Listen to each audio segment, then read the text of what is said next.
Sweet. Okay. This recording will be up on the website in a couple of days for people who want to reference it. Feel free to check that out. And of course, if you have any follow-up questions, you can reach out to me at any time. I'd love to hear from you. Okay, with that, I think we will get started. First, a little bit about us. I'm Jen Estill. I'm Principal and Creative Director at Redhead Design Studio. Redhead specializes in brand strategy and marketing for social change. We really help mission-led organizations convert skeptics and change cultural behaviors. We are located in Lansing, Michigan. For those of you who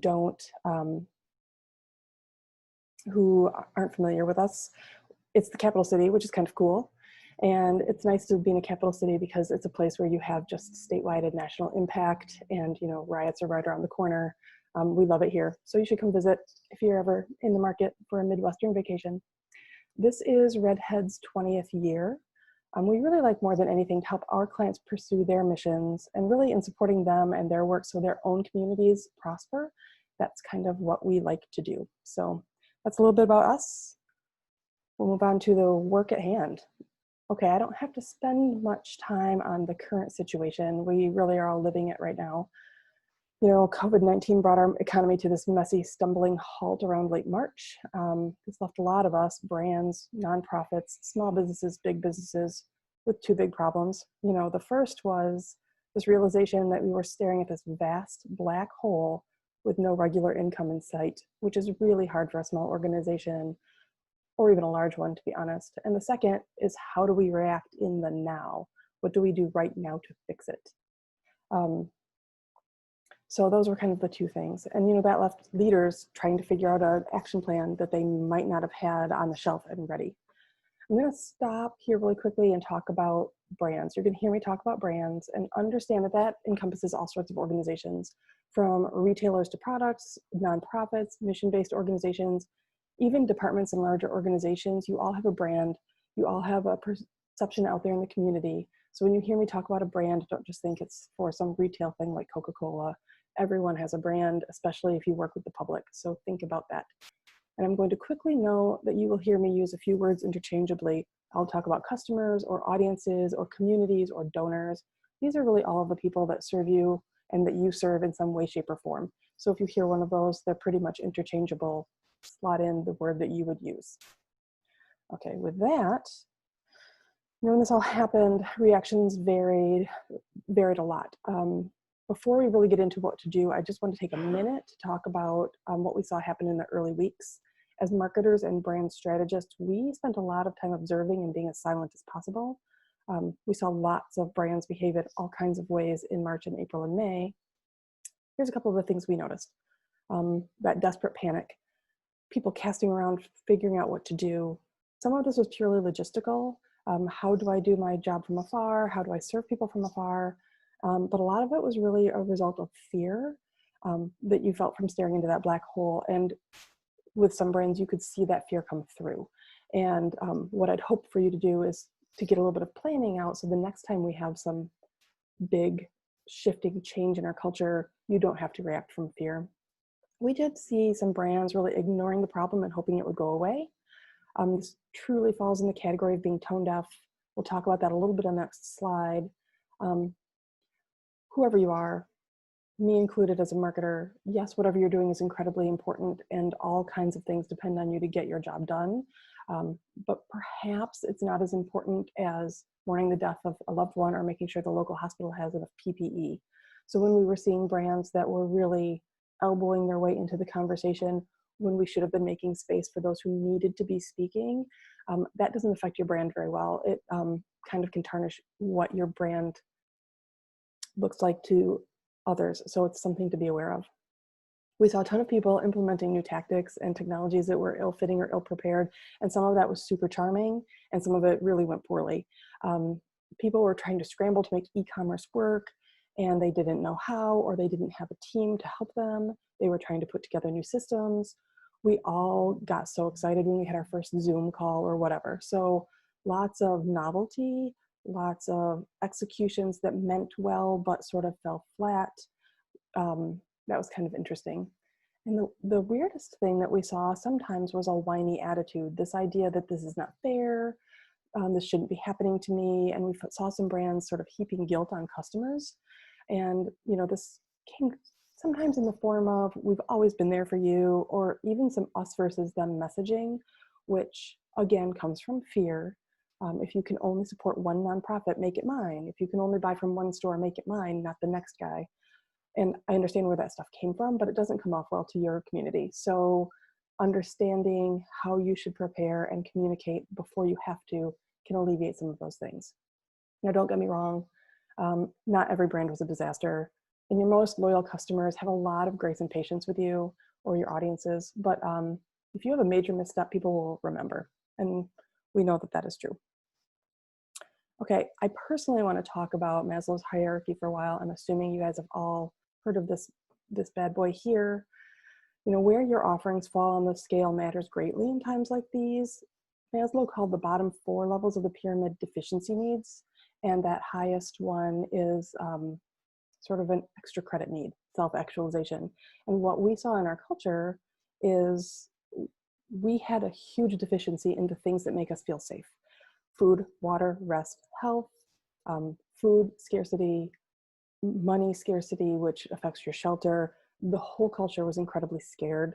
The idea of social belonging changed for us because we couldn't be in groups and in spaces the way we used to. And so you have to understand that when these sorts of things happen to our culture, your audiences are not thinking the same way they did, and they don't have the mental capacity for your brand in the way that they had before. So keeping this stuff in mind and really understanding where you fit on here. And, you know, not everybody is the food bank, who we desperately needed during this time, and is probably the first line of where some efforts should have gone. Some people are selling dresses or shoes, but that's okay as long as you understand where you are and understand when it's maybe time for you to speak or speak differently or change how you approach your audiences because they're having some deficiencies in places where they really need to feel comfortable. So really asking yourself these questions and thinking about where you fit on here. Who are your supporters? Where do they fit? Who do you serve? Supporters and who you serve sometimes are different. And what does self-actualization mean to your supporters? I could do a whole webinar on that. But I think it's a good question for you guys to ask yourselves, because that really gets to the heart of why someone would support your brand or love it. So it's a really good little exercise. Okay, just some data for you because we all love data. In times of crisis, communities really want useful content. Look at this, 64% of consumers really just wanted to hear about the news and washing your hands. 56% said that they wanted to hear about the new normal because we were all living a very new normal. 52% really wanted to hear about how we could support our community, do some acts of kindness. 46 said they wanted content about optimism and it's going to be okay. Really, nobody said they wanted your brand to pretend that nothing had changed, and nobody wanted to hear you be tone deaf. So that is step number 1, and keep in mind that your audiences want you to react appropriately to what's happening now. They just don't want you to go full steam ahead like nothing has happened. Now, some won and some lost. There are a couple of interesting examples here. We're a big Ryan Reynolds fan. It's no secret that we like gin. And he did a great job. You should check this out. I'm not going to go show you this commercial right now, but you should Google Mint Mobile. He did a really great ad, sort of based on a DIY slide deck. And it was such a good moment of saying, look, everything is different. The plans we thought we had have been dashed. We're going to do it this way. And also just exposing the foibles all of us had in trying to work in a digital environment. It was thoughtful, it was sweet, even though it was for, you know, a retail brand. One loser was Corona. They launched a hand sanitizer in late February, and they kept promoting it even when, as one commenter said, all hell was breaking loose. And it really has killed their brand sentiment and purchase intent. So that's where full steam ahead, no matter what's happening, really can harm your brand over the course of time. And once you have that harm, it's hard to rebound. You don't need to go watch the Corona ad, just don't do what they do, but go check out these Ryan Reynolds things. It's pretty funny. Okay. Some businesses and industries will make it and some won't. Those sort of fall into 3 categories for me, right? Those forging a new way. clearly e-commerce and tech, hyper-local shopping really is getting a moment, which is kind of nice. And the cool thing, you know, the dam has broken and the water has forged a new path. And anybody from Michigan knows that that literally happened here. But once the water forges a new path and cuts new banks, it doesn't go back to where it was before. Things aren't going to go back. So if you are the kind of brand who's forging a new way, take advantage of this and think about the future. My imagining of the future always has Star Trek in there somewhere, which is too much Star Trek watching when I was a kid, but it's a good tactic. You can try it. There are lots of brands whose model is obsolete. Cinemas, for example. Movie theaters were kind of dying anyway, and now Celebration's closing, Disney streaming Hamilton out the gate. If Disney can put Hamilton in my home and not even have to go to the theater, imagine the profits they're going to have there and the cost savings. What does that mean for the cinema industry? You know, we have a dear friend who works in live theater, and they can't figure out how to make it work, right? When you have to have 6-foot distances between the people in the crowd. So lots of places, is the model obsolete? Do you have to really think of something new? Then there's the brands who must pause but have no competition. Airlines, there's no competition for flying around the globe. Automotive sales maybe had to pause for a minute, but then they bounced right back up as the industry figured out how to capitalize on what's going on. So really the question to ask yourself is, what category do you fall in? And figure out how you're going to do it. You know, the data on how many small businesses will close is staggering. And when we say small businesses, we mean nonprofits, franchises, the whole 9 yards. So figuring out if you are forging a new way, if you're obsolete, how you can get to a new model, or is it time to just pause and be polite and then rebound? Understand where you fall in that continuum. Okay, a clue though to those who are going to survive is really brand affinity, right? So remember, I will say, we're not talking about financial preparedness here. There are lots of people who can give you great advice on that, and I would fully suggest that everybody figures out how to have a good nest egg for next time around. But what you can do is really think about your brand and your marketing in a way that makes you more resilient and stronger. Couple of pieces of note: high brand affinity predicts brand growth. So the more people love your brand, the faster your brand is going to grow. And that is true even in times like this when growth seems impossible or stagnant. So when you have that group of people who love you and care about you, you're going to be better off. If you don't have that at this point in time, or if you felt like it was tenuous at this point in time, that's some of the work you're going to have to do. 77% of consumers are more likely to buy from a brand they follow on social media. And in some ways I want to say, we don't have to talk about social media. Everybody knows how that works. In other ways, I want to say, if you've been resisting doing social media well, it is time to no longer resist, because people want to know who you are. They want to feel like they have a connection with you. And don't forget, if you're a nonprofit, you gain with brand affinity too. A really good study from Harvard University's Hauser Center pretty much said that you get to lend value to a partnership without exploiting a partnership when you have good brand affinity. So understand that doing the work to make people feel like they have an alignment or a love of your brand can help float you in times of crisis. Okay, but the good news is, if you have the wherewithal to be tuned into this, you're probably going to be fine, which we like that. So all we want to do is help you sort of gather your wits and get some tools to be prepared for the next go. I'll start talking fast. Okay, step 1, review what worked for you this time. Okay, this is really time for a methodical roundup of steps you took. How much did they cost to implement, and what was their ROI, right? And by cost, I don't mean just cash, but staff time, mental anguish, supply chain costs. How much did it cost you to make changes? You should articulate these things. Don't think, oh, that was painful, and shove it under a rug. Really articulate it and look at those numbers so that you are prepared for next time. You need to also know who responded to you and how. So take the time to kind of categorize your people. Most of you understand what personas are, because not all of your customers are the same. They have different habits, proclivities, circumstances. Can you articulate the ones who really came through for you? Can you articulate the ones who you really needed to nurture? Because I think brands did a little bit of both. It's kind of a two-way street. It's also time for you to really look at what did leaders in your industry do. If you saw somebody who's killing it and navigating these uncharted waters, take some notes or reach out to them. If you see somebody who's a peer and they did an excellent job, reach out and have a conversation. They'll probably be happy to talk to you. We all want others to succeed, right? So do it. And don't forget to review the landscape either. What did organizations and brands do that was disastrous, and why do you think so?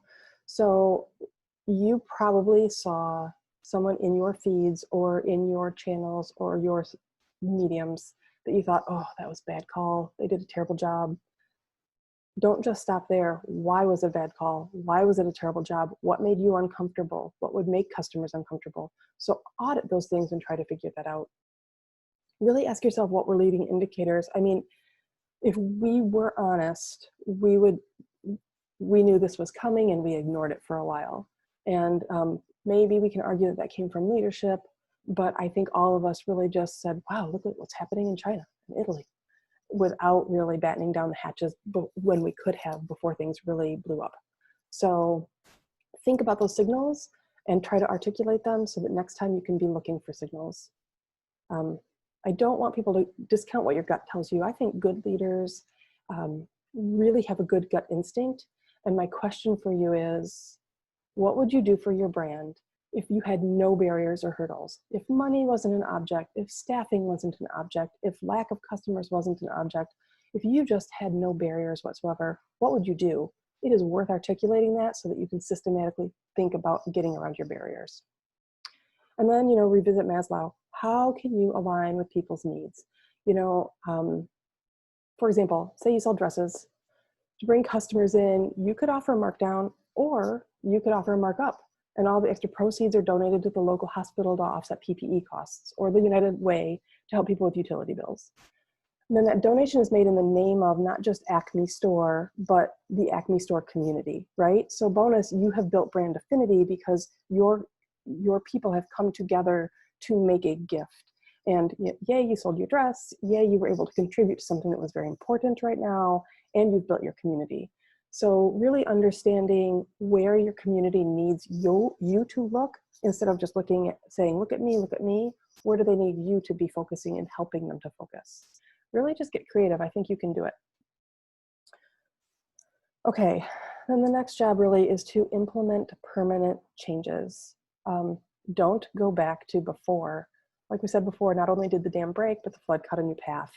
We are not going back to the previous normal, and that's probably beautiful and interesting. And we have so much opportunity to think about new ways of doing things and smarter ways of doing things. So none of us at this point are allowed to start looking at what's happening now and think, oh, when this is over and I can go back to normal. Take that away. When this is over and we get to that new normal, what are you keeping, right? Did you build trust with customers? In some ways, the way we had to work with our customers was so much more intimate than it ever has been before. We know more about their personalities and their habits and their needs. We built relationships. We have social contracts, right? So if you agreed to hand deliver something to a front porch, which is super, super convenient, can you go back and no longer offer that? Maybe you charge for it when the economy is looking better, but maybe people are going to want that front porch delivery that they didn't have a year ago.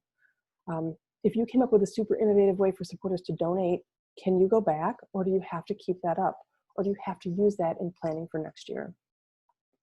And really, you need to think about how can you reward those who were loyal to you? I mean, if you had a donor who totally came in clutch and gave you a ton of money so you were able to keep your doors open, maybe that merits a whole new panel on your donor board, right? Or even if you had the customers who decided to come to your front door and buy some of their supplies, and it would have just been easier to go to Amazon.com, maybe they get a token, maybe they get a thank you, maybe they get a coupon for something for being a supporter through the most difficult time. So how can you really reward these people and help to thank them for what they did do for you? And that's where you need to implement a permanent change and not just move past this, but figure out how you can evolve with this. Your next job is to take all this thinking and build a plan. So you have tons of data. When we talked about it being intimate with customers, now you know whose Aunt Sally had a birthday in April, what someone's home address or email or phone number might be because of the systems you had to put in place for ordering. That is very valuable data. It also comes with a huge level of trust. And so as a customer, I have trusted you with my intimate information. As a brand, you have to think, what can I do with that that will serve my customer, but also help grow my business so that I can serve them some more. So really understand that data and what you have. If you don't have a CRM in place, now is probably the time. I say that knowing that it's a pain in the neck for people who don't have dedicated staff, but it's time to collect the data that you found so that you can use it thoughtfully and support your customers even better. It's really time to get infrastructure in place. I will tell you, I know small organizations and large organizations alike avoid tech changes because they're expensive. E-commerce websites are a pain in the neck to set up sometimes, or you just don't have the staff. Making a tech change that goes throughout 12 departments of your organization is complicated, expensive, and slow. You no longer have the luxury of putting it off. It is time. If you built an e-commerce site and it's not that great, now's the time to fix it, right? So you really need to start working on getting your infrastructure to a point where you can plug and play the next time something surprising comes our way. And really remember to ensure you are top of mind and have affinity. Going back to this data, who was helpful? Who needed your help? What are their behaviors? What traits do they have in common? What can you anticipate these folks might need next time? So really understanding your customer behavior and the behavior of those people you serve should slightly change your behaviors moving forward, because you know more than you did before, and you know more delicate things than you did before. So this should change how you approach almost every aspect of interpersonal relationships with everybody that you interact with. And when you make those thoughtful changes, it makes your brand stronger, it increases brand affinity, and it keeps you stronger for next time. And really, my final messaging, I'm going to do a good job on this half hour. So I said, no, really become a prepper.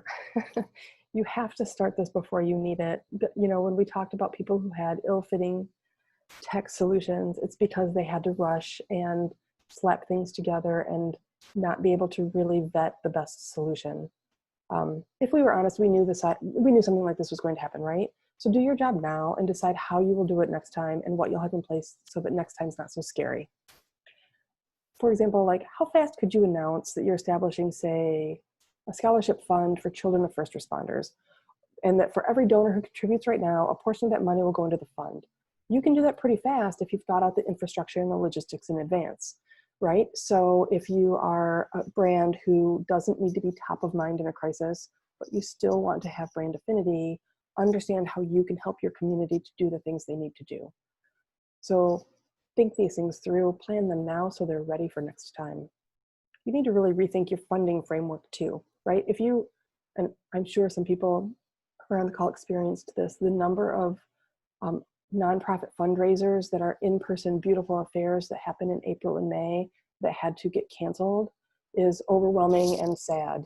And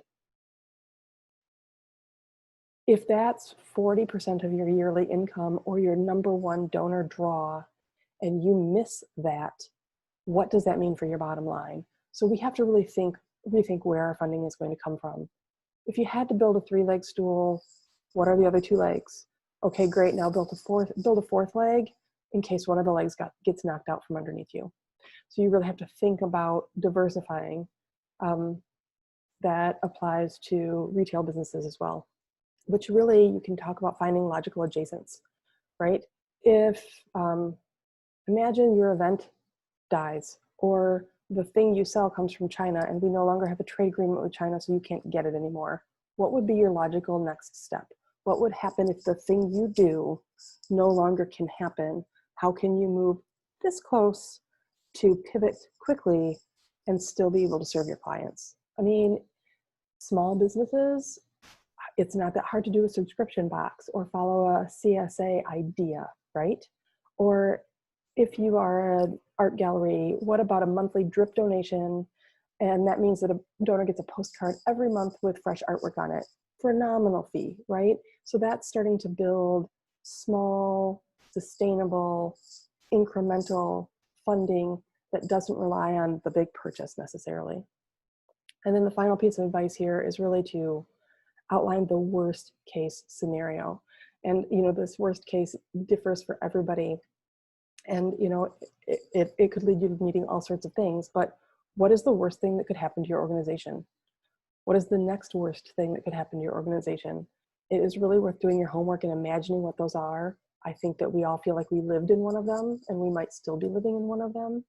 But if you do that work to know what they are, then you can start to build the plan of what you will do when it happens. Then you are prepared.